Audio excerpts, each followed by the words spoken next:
Olá gente, tudo bom? É bom ter vocês de volta aqui na nossa aula de hoje.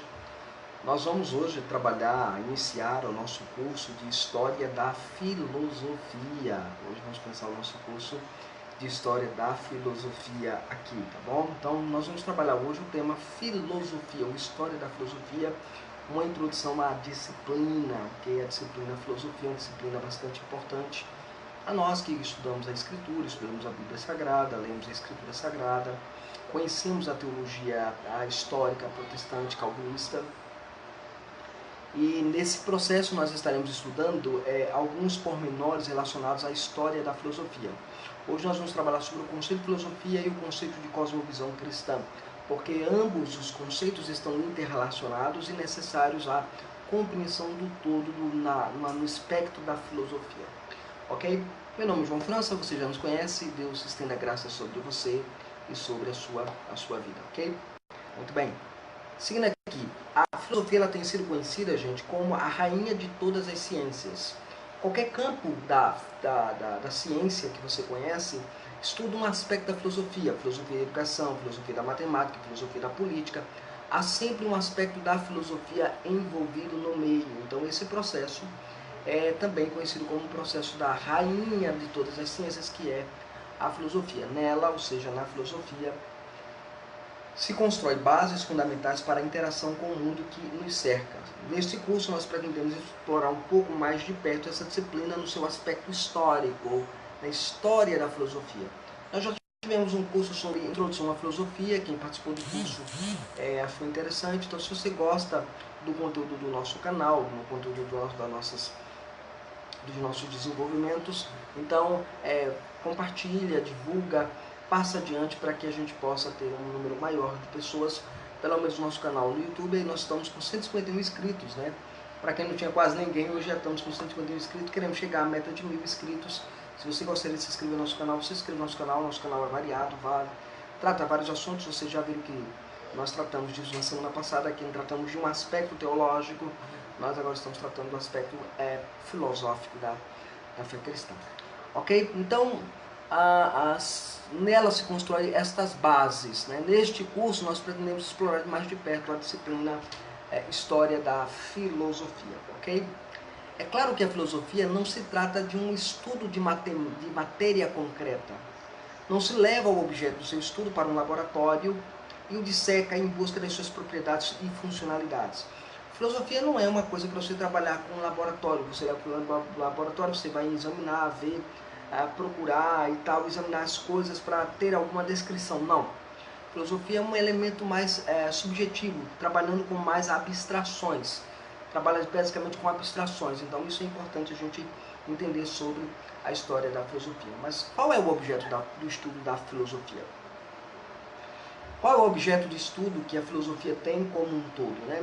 Então, o primeiro objeto da filosofia, de fato, é a totalidade de todas as coisas. Aí o Gordon Clark, no seu livro de Thales Attaway, no seu livro uma história da filosofia. Né? O Gordon Clark lembra isso, que a filosofia é o objeto de estudo, que o seu objeto de estudo é todas as coisas, ou a totalidade das coisas como objeto da filosofia, ok?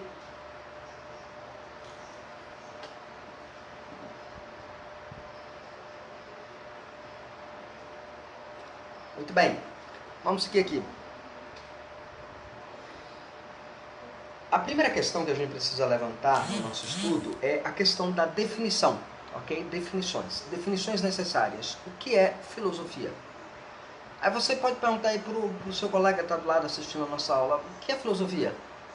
Ele vai te dar várias definições, ele vai te apresentar várias definições.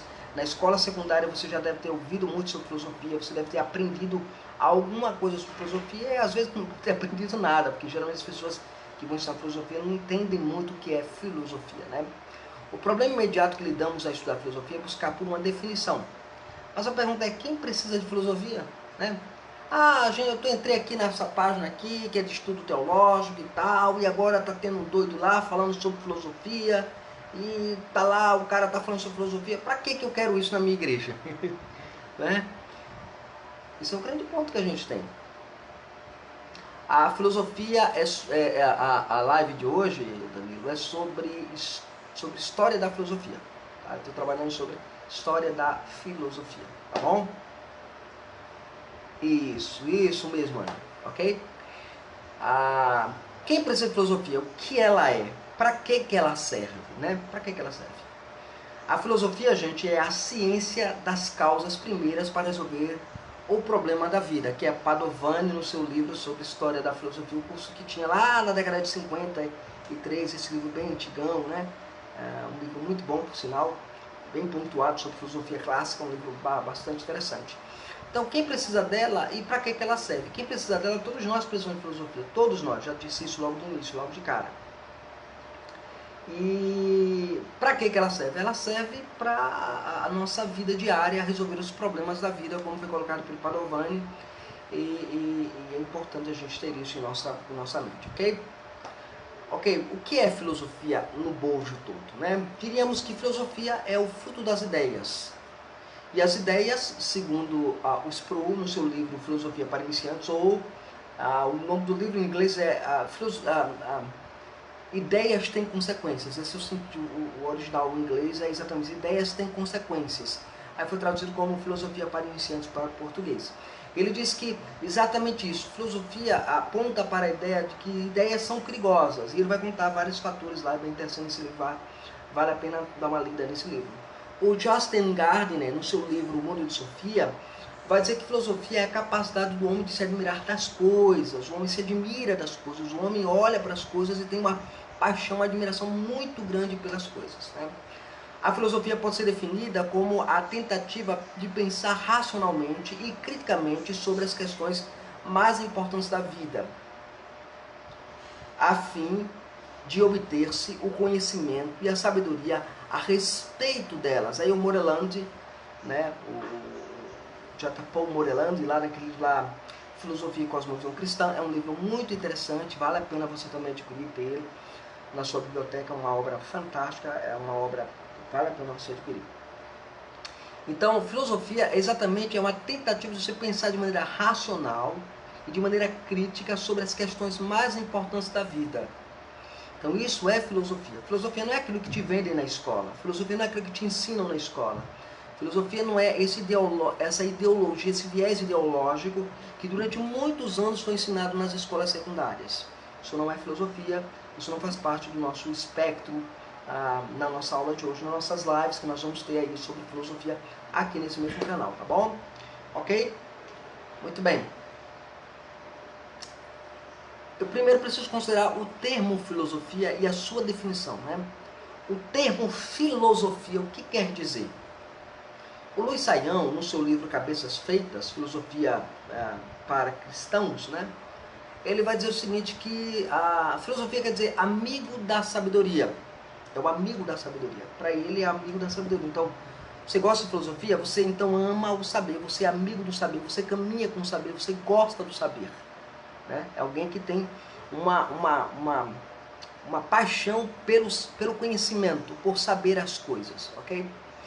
A definição clássica de Aristóteles, por sinal, há um site, depois na próxima videoaula eu vou mostrar para vocês, se Deus nos der graça de fazê-lo, há um site que publicou em português todas as obras de Aristóteles disponível para você fazer download. É uma comunidade de estudos de Aristóteles. Eu faço parte dessa comunidade, uma comunidade muito boa, vale a pena você também conhecer. Aristóteles, ele diz o seguinte, que filosofia é o estudo das causas últimas de todas as coisas. Olha que coisa, né? Então, é o estudo das causas últimas de todas as coisas. Isto é filosofia no entendimento de Aristóteles. Então, peraí, é o estudo da causa última de todas as coisas. É o estudo daquilo que é a causa última de tudo que existe. Olha que coisa, né? Fantástico essa proposição do grande Aristóteles, ok? Muito bem, então nós já tivemos aí o nosso lampejo aí sobre o que é filosofia. Agora eu preciso entender que todos nós temos um espírito filosófico, ora para o bem, ora para o mal, ora para o acerto, ora para o erro. Todos nós temos um espírito filosófico. Há pessoas que acham que não são filósofas, há pessoas que acham que não pensam de maneira filosófica, há pessoas que pensam que não pensam. Essa é a grande verdade que nós temos vivido. E por trás dessa questão do espírito filosófico, há um elemento fundamental. que é a filosofia encarada como cosmovisão. Se você já leu Abraham Kuyper, por exemplo, o livro Calvinismo dele, ele vai chamar calvinismo como filosofia de vida. Filosofia de vida é entendida aí como cosmovisão. Né? Cosmovisão. Se você gosta de estudar sobre cosmovisão, você já deve ter lido a Nancy Peirce, Verdade Absoluta. Você deve ter lido o Ronaldo Nash, Questões Últimas da Vida. Você deve ter lido também o Ronaldo Nash, Cosmovisão e Conflito. James Sari, né? O Universo ao Lado. Então são obras que você tem relacionadas à cosmovisão ou ao clássico dos clássicos, a base da base, que é o Francis Schaeffer e a sua trilogia, né? O Deus que intervém, a morte da razão e o Deus que se revela.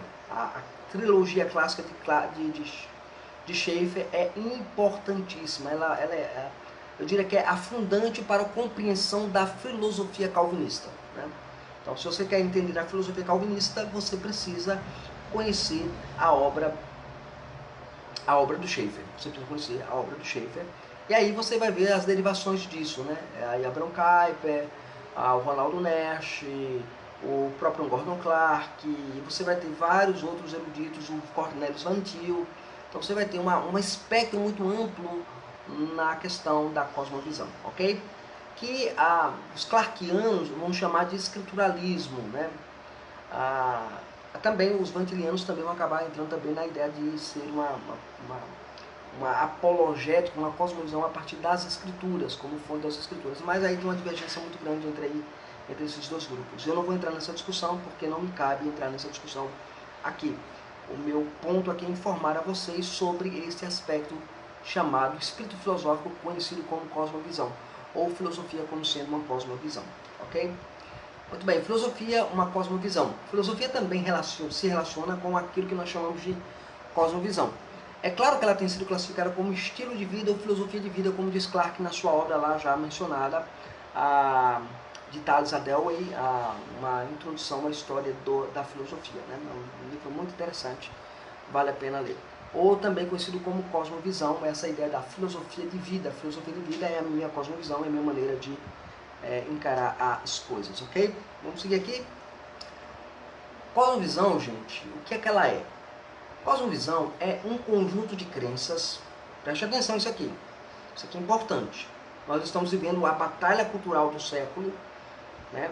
E os crentes brigando por questão de doutrina, e que é importante a questão de doutrina. Mas nós estamos vivendo uma batalha cultural. E a igreja não tem vencido a batalha cultural porque ela não tem compreendido o que é cosmovisão e não tem trabalhado as pressuposições das cosmovisões contrárias. Né? Então, o que é cosmovisão? Cosmovisão é um conjunto de crenças. Vamos começar primeiro por aí. Um conjunto de crenças sobre as questões mais importantes da vida. Sistemas filosóficos de grandes pensadores como Platão e Aristóteles eram chamados também de cosmovisão. Aí o Ronaldo Nash, naquele livrinho dele, poderoso, maravilhoso, Cosmovisão e Conflito, um livro que vale a pena você também adquiri-lo, lê-lo, devorá-lo. Né? Um livro muito gostoso de ler, aquele livro do Ronaldo Nash. Publicado pela editora Monergismo, tá, gente? Muito bem. Ainda pontuando sobre a questão o que é uma cosmovisão, James Siri, ele vai lembrar o seguinte, que uma cosmovisão é um comprometimento, uma orientação fundamental do coração. Então, veja bem, cosmovisão trabalha primeiro com o elemento do coração, né?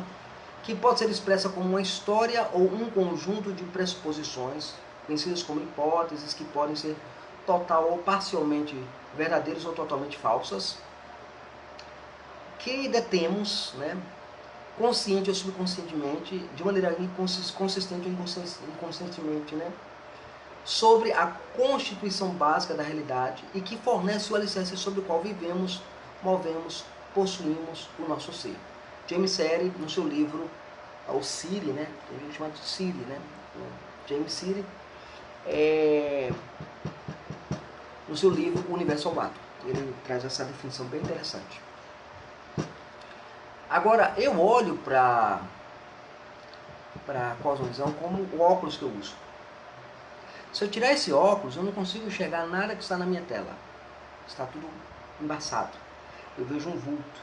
Eu tenho um grau de miopia 7 em cada olho, então eu não consigo enxergar perfeitamente, nitidamente.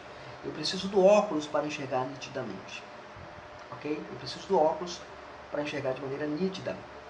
Então a cosmovisão funciona como se fosse um óculos, pois é uma espécie de premissa para o modo como você enxerga o mundo.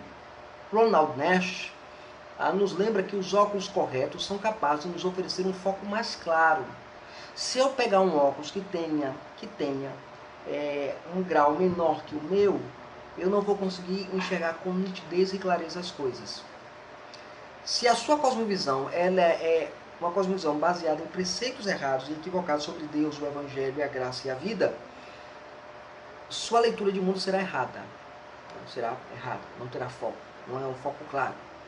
A cosmovisão correta pode funcionar de um modo parecido. Quando alguém olha o mundo pela perspectiva da cosmovisão errada, o mundo parece não fazer sentido. E é exatamente isso que você tem visto na mídia televisiva, né? Na mídia radiofônica, na mídia impressa. O que você tem visto é exatamente você lê as coisas, lê as notícias, lê o noticiário e você diz assim, meu Deus, o que está acontecendo com esse mundo? Está tudo invertido, está tudo de cabeça para baixo.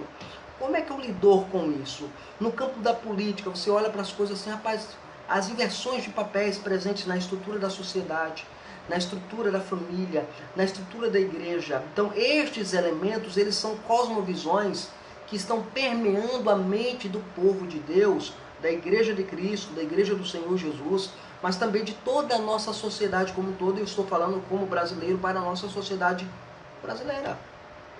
Ok? Eu como pastor de igreja, eu olho para as coisas e vejo assim, meu Deus, as coisas estão invertidas. E a igreja está influenciada, a igreja não se apercebeu que está usando o óculos errado. A igreja ainda não entendeu que está usando o óculos errado. Olha o problema que a gente tem. Problema sério. Ok? Muito bem. Aí eu vou agora avançar um passo aqui para apresentar a vocês os elementos básicos de uma cosmovisão. Existem outros elementos básicos que devem estar inclusos em uma cosmovisão, mas, para os nossos propósitos, consideraremos os elementos fundamentais em cosmovisão, os quais são, primeiro, Deus, a realidade última, ou seja, a metafísica, o conhecimento epistemológico, a epistemologia, a ética, ou seja, a questão da moralidade. São os elementos básicos que você precisa ter numa cosmovisão para você construir uma filosofia saudável, ok? Então vamos começar com Deus. O elemento mais básico para uma cosmovisão é como ela vê e concebe a ideia de Deus. Questões relacionadas à sua existência. Ele existe? Essa é a grande pergunta. Deus existe? Então, se você trabalha numa cosmovisão materialista, você vai negar a existência de Deus e aí você vai cair na religião ateísta. Tá? O ateísmo é uma religião. Mesmo que os ateístas digam que não. O materialismo é uma religião. Mesmo que eles digam que não seja, mas é uma religião. Qual é então, se ele existe, a pergunta próxima é qual é a sua natureza? Qual é a natureza de Deus? Quem estudou comigo no curso de teologia sistemática, nós vimos um pouco sobre essa questão da natureza de Deus, quem é Deus, né? As ordens dos decretos, a sua essência, a sua natureza. Nós não entramos na questão da Trindade, porque naquela ocasião, num grupo que nós estávamos fornecendo essas aulas, já havia o estudo relacionado à Trindade. E hoje mesmo voltaram a discutir Trindade novamente lá. Não vou aqui entrar na questão do grupo, né? Não vou entrar. Mas aqui o que eu estou falando aqui para vocês é a importância de nós conhecermos a teologia cristã e a teologia xamática. Então, qual é a sua natureza de Deus? Existe apenas um Deus verdadeiro? Tem gente que diz que não, tem vários deuses, mas existe apenas um Deus verdadeiro? A outra pergunta que é feita, ele é pessoal, ele se relaciona com o homem? A outra pergunta fundamental, quando nós estudamos sobre cognoscibilidade e complexidade de Deus, né? Ele pode ser conhecido? Olha a pergunta, ele pode ser conhecido? Então são perguntas que a gente precisa considerar filosoficamente falando, ok? Muito bem. Chegamos agora na questão da metafísica. A metafísica, gente, o que ela é? Ela tem a ver com a teoria da realidade. Por que as coisas são como elas são? Por que algo ao invés de não haver nada? Olha a questão, né? Por que isto aqui existe em vez de não existir? Por que eu sou um ser em vez de não ser um não ser? como pode haver a unidade no meio de tanta diversidade no universo? Aquela velha pergunta lá dos pré-socráticos, se você estuda filosofia, você sabe que lá vai ter a pergunta dos pré-socráticos lá atrás, nós estamos em história de filosofia, então eu pressuponho que você já tenha passado pela primeira etapa da introdução à filosofia e você tenha estudado essa questão. Então lá nos pré-socráticos eles vão discutir uma coisa interessante, o que dá sentido à unidade do mundo frente à diversidade. Olha que coisa curiosa que você vai ter aí, muito interessante aí para a gente estudar, para a gente caminhar, a gente perceber, né? O mundo é uma criação porque há aqueles que entendem que o mundo sempre existiu, o mundo é eterno. O mundo é fruto de uma criação? Não. Aí tem gente que diz, não, ele é ele é fruto de uma explosão. É uma corrente filosófica, né? Uma corrente filosófica. Ok? A matéria sempre existiu, uma corrente filosófica. A metafísica, isto é um fato bruto, há algum propósito no universo. Então, na discussão da metafísica, que vai além da física, daquilo que você percebe, daquilo que você vê, é necessário colocar a mente para abstrair as coisas que estão relacionadas a Deus e a sua palavra também. Então entra o campo da metafísica, que é importante para a gente que é teólogo, para a gente que conhece a teologia cristã, a gente que conhece a teologia calvinista, nós precisamos conhecer isso aqui também, tá bom? Um outro campo que a gente vai ter que estudar é o campo da epistemologia. Saber que nós sabemos, é isso que significa a epistemologia. É disso que trata-se este elemento filosófico. A epistemologia lida com a questão do conhecimento. E a grande implicação é como sabemos as coisas que nós sabemos. Como você sabe que o que você sabe é verdadeiro? Como chegou a este conhecimento? Né? Ou seja, como nós sabemos estas coisas que nós sabemos. O Francis Schaeffer, estou relendo novamente a obra de Schaeffer. O Francis Schaeffer ele começa a dizer o seguinte, que o problema que se deu, o declínio que nós vivemos hoje na sociedade, se deu por causa de uma mudança de paradigma em relação à compreensão do conhecimento, a metodologia do conhecimento. Então, como eu chego ao conhecimento? De que maneira, que viés eu chego ao conhecimento? Alguns vão dizer, ao conhecimento você chega por meio da experiência, a gente chama isso de experientialismo, ou a gente vai chamar isso de conhecimento a posteriori, ou empirismo, né, como é conhecido, empirismo, os empiristas. Outros vão dizer, não, nós conhecemos de maneira inata, intelectual, nós recebemos esse conhecimento, a gente chama de inatismo, ou a priori, ou racional, né? Então é por aí que a gente vai trabalhar essa questão de como nós chegamos ao conhecimento das coisas que nós conhecemos. Lembremos que cosmovisão é a nossa visão sobre o que é o conhecimento. Isso é cosmovisão. Cosmovisão é como eu conheço as coisas que me cercam. E como eu chego a este conhecimento, e como eu chego a esta estrutura de pensamento, ok? A minha esposa está tentando dormir, eu estou aqui dando aula para vocês e ela está tentando dormir. Olha que coisa interessante você tem aqui. Você tem um elemento muito importante e fundamental dentro da estrutura de pensamento sobre a epistemologia. A epistemologia está ligada com a questão do conhecimento, ok? Muito bem. E aí entramos no campo da ética e da moralidade, como eu mencionei, que são elementos de uma cosmovisão. As perguntas fundamentais sobre os absolutos da ética e da moral são tratadas nestas características e nesta área. As leis morais são absolutas para todos os homens ou não existem padrões absolutos para todos os homens? Entende a necessidade de você conhecer o espírito filosófico do seu tempo? Entende a necessidade de você conhecer os pressupostos que estão vinculados na grande mídia, na grande massa, no pensamento ordieno do nosso mundo, no pensamento, como diz Schaeffer, no pensamento monolítico da estrutura perversa do pensamento? Você já parou para pensar sobre isso? Não, né? Você precisa parar para pensar sobre isso, ok? Então existem valores absolutos, valores morais, né? Essa é a primeira questão. A segunda questão sobre cosmovisão é que a pergunta fundamental é, nós já temos os elementos são esses. Mas a questão agora é como escolher a cosmovisão. Como eu devo escolher uma cosmovisão para seguir, para ser orientado, para interpretar o mundo? Como escolher o óculos ideal? para usar. Né? Vamos escolher. Agora, que tipo de teste devemos aplicar para escolher uma cosmovisão coerente com a realidade? Que ela afirme algo no campo da ideia, mas que ela possa ser perceptível na realidade. Né? Então, que tipo de avaliação devemos fazer na escolha de uma filosofia de vida? 3 testes devem ser feitos, e aí eu remeto você ao Ronaldo Nash, que ele levanta esses 3 testes. O primeiro teste é o teste da razão. O segundo teste é o teste da experiência. O terceiro teste é o teste da prática. Para o teste da razão, para avaliarmos se a nossa cosmovisão é verdadeira ou não, precisamos fazer o uso da lógica. Tem crente que não gosta de lógica. Né? Mas a Confissão de Fé de Westminster diz assim, que para entender a Escritura, entender a base do escrituralismo, né, a base da revelação de Deus, eu preciso entender que Deus fala de maneira, aquilo que pode ser deduzido lógica e claramente das Escrituras. Então, lógica, ok?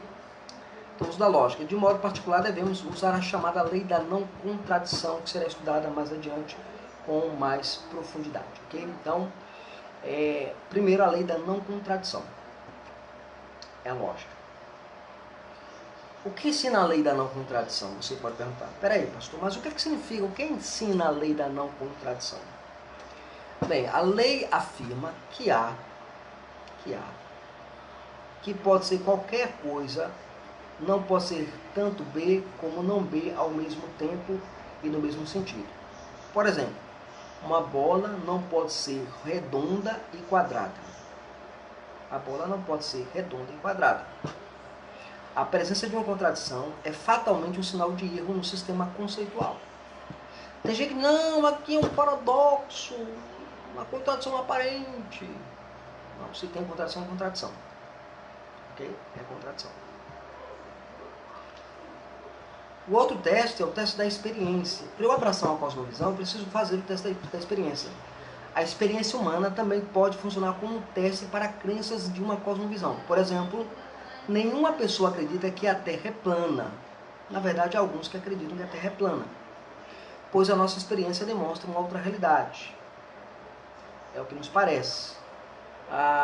E aí você vai ter essa noção de conhecimento através de experiência. Há uma espécie de empirismo nessa relação. Mas aí você vai entender mais adiante que está se referindo a olhar para uma ideia e testá-la na experiência. Ok? E não transformar a experiência no teste fatal, ou final da realidade. Ok? Mas nenhuma afirmação absurda pode ser admitida como sendo elemento conceitual em uma cosmovisão. Por exemplo, aqueles que afirmam que a dor e a morte é uma ilusão. Se considerarmos essa proposição, nós podemos observar que as pessoas nos centros de combate ao câncer possuem uma filosofia bem diferente dessa que é levantada. Porque se a dor e a morte é uma ilusão, você vai para um centro, um hospital que trabalha com combate ao câncer, você verá que as pessoas que sofrem câncer, minha irmã, por exemplo, que eu estou com câncer aí durante um pouco mais de 1 ano e 3 meses, ela lutava contra o câncer, e aí você pega essa filosofia e vai tentar aplicar a vida de uma pessoa dessa. Eu sentia dores, tinha problemas na saúde sérias e acabou vindo a óbito. E aí, como é que você lida com isso? Como você trabalha com isso? Como é que você ensina uma porcaria dessa para as pessoas? Né? Essa filosofia pagã, anticristã. Como é que você ensina esse lixo para as pessoas, né? Então, se considerarmos essa proposição, então nós vamos ter muitos problemas ao olhar para ela. E o teste da prática. Aqui deve ser ressaltado que a cosmovisão adotada pode ser vivida consistentemente. A questão é, eu posso viver ela de maneira consistente, aquilo que eu afirmei, teoricamente, filosoficamente, teologicamente, eu consigo colocar isso, traduzir isso em prática de vida, ok? Se adotarmos uma cosmovisão, uma filosofia de vida, nós devemos questionar se há a possibilidade de viver de acordo com o que cremos de forma consistente. Será que eu consigo viver de forma consistente com aquele conceito que eu elaborei, creio e abracei? Ou seja, não adianta afirmar que possui determinadas ideias filosóficas se ao testá-las na prática e verificar sua falta de consistência, isso sugere que a sua filosofia é uma vida é falsa. Um exemplo disso você vai ter o comunismo. É bonito no papel, é lindo, mas se você vai colocar na prática, horrível. É horrível. Socialismo, do mesmo jeito. Né? Então você vai pegar o conceito filosófico, tentar colocar esse conceito filosófico na prática, e você vai ver o absurdo que isso vai acontecer. Ok? Muito bem. Então, esses três elementos estarão no nosso estudo sobre cosmovisão mais adiante, para a gente conhecer mais sobre essa questão da filosofia de vida. Nosso curso sobre História da Filosofia vai ficando por aqui. Nós nos vemos no nosso próximo encontro e na nossa próxima aula nós vamos avançar um pouco mais, entrando propriamente na questão de lógica e na questão da chamada sequência lógica para a aplicação da filosofia na lei da não contradição, tá bom? Deus abençoe, Deus estenda graça sobre sua vida, espero que você tenha gostado da nossa aula e que Deus possa aplicar isso em nossos corações e que isso sirva para nós como instrumento para nos ajudar a conhecer melhor e de forma mais prática a filosofia cristã e a filosofia calvinista. Que Deus te abençoe, Deus estenda graça sobre a tua vida. Até o nosso próximo encontro.